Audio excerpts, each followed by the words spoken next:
people have been homeless for weeks. And what was it? And September.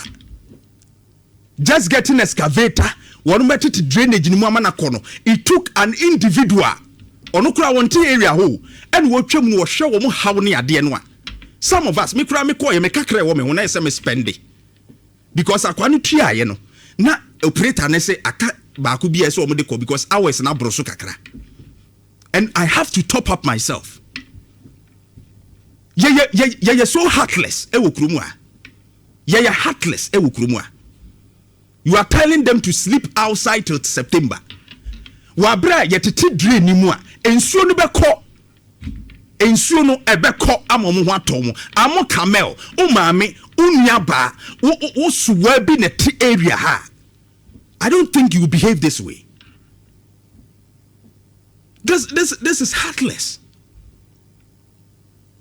Timani yes enkrofo a yamesompa ewo yemu no Quran ene Bible etete no ayem ye ne abadaye ene yenya odode ama ye enkrofo na wo hemfa. You abandon your people this time. Say just say just don't kind of mentiase. Just go there and deal with them. The situation. Say womo handle this at September. Na nipa ba kope obetumi handle the cost of this. Ye nti na nkrofo tua taxes. Fa excavator baby ano mudwe yine mame. Wakofa ayi bako ene de abawi ena baako no a omokofa low bed no de ba no so entimi amenu so kra wase tua ka abo ka wentimi amfa excavator kese no amedru. Na we ye the kind of that individual ena efa cost no. Oba be catch as MC. You don't care. All drainage in the water. The American. To what was in Suni Yenya concrete. Bra Facebook, Sako Wachimame. Frankie's Wachimame. Yenya concrete draino. Nya community na no faso fini ya.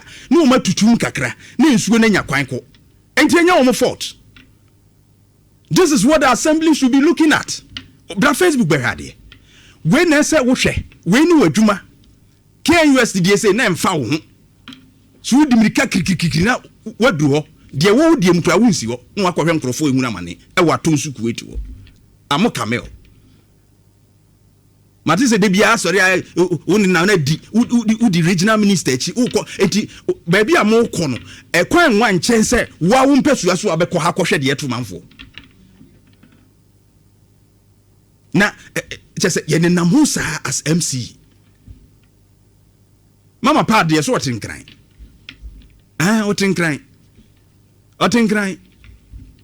Wo mo kro mo so ma to o ma frɛ no aka kyerɛ no say this is the situation they are going through. And as MP ka wo ne MC mo aka bom no mo ahwɛ no mo solve this situation. It's not the first time. It's serious. Now nkrofo gum go through sa or how we maka say most of the MCs ni bebre no do na akura bi ni mo madwuma. Because Sadia si umpesua so na wuntimi nko wuntimi ni manfo no kura nko hye o mu nkura ni wo mo nya yi na wo ne nam baabi as if you don't care unnimu wadwuma and I'm happy say enche mampani bekeka no there will be reshuffling enche kura